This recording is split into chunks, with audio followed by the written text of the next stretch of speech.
We've seen recently the Red Bridge polling and then the Newspoll today with the breakdown, its analysis suggesting that the swing in your home state is now back to below 2% on what it was the result at the last election, the swing away from the government back below 2%.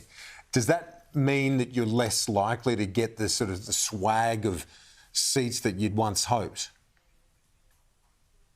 Kieran, I can't talk about our internal research for obvious reasons, but certainly the anecdotal evidence that our candidates are collecting in the field is that there's strong discontent with the Labor Party in Victoria because they've seen the worst of both a bad state Labor government and a bad federal government and what that's done to Victoria's economy and also our community safety.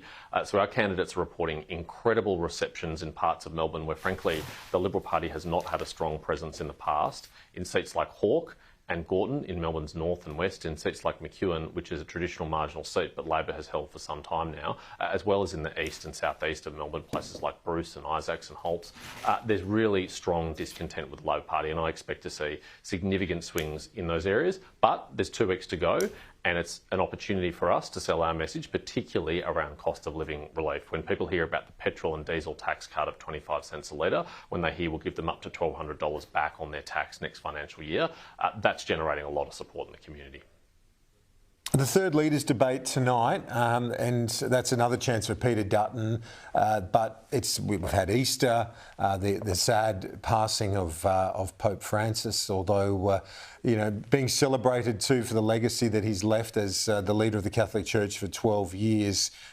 In terms of the political reaction here, is it a stunt for the Prime Minister to suspend his campaign and then Peter Dutton to follow suit? Really, shouldn't we crack on with the election due Saturday week?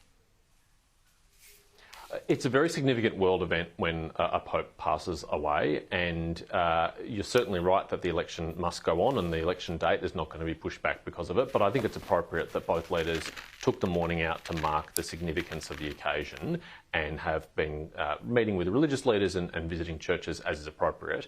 But the debate can and should and must proceed tonight because Australians deserve to have another opportunity to see our leaders head-to-head, to see their competing plans, to see their competing visions for the future and to examine their records. I mean, in Anthony Albanese's case, it's the last thing he wants to talk about because it has been so bad. I mean, the worst fall in living standards in Australia's history and the worst in the OECD on his watch, and every expectation that the next 3 years under Anthony Albanese would be just the same as the first 3 if he were to be re-elected. And finally, a question. We started the conversation by saying politicians need to answer awkward questions. Well, this one goes to the suggestion by a disendorsed Liberal, evidence that Andrew Clennell picked up that he was acting as a voluntary advisor to you. You said he wasn't. What's gone on there with Benjamin Britten? Kieran, it's not unusual for political aspirants to embellish their relationship with politicians as a means to try and promote their own prospects, and I suspect that's what's happened here. But speaking for myself, in my 9 years in the Senate, I have never on any occasion employed a voluntary policy advisor, and if I were to make an exception to that rule, I assure you it would not be for Mr Britten. Okay, so that was all a bit of a porky then.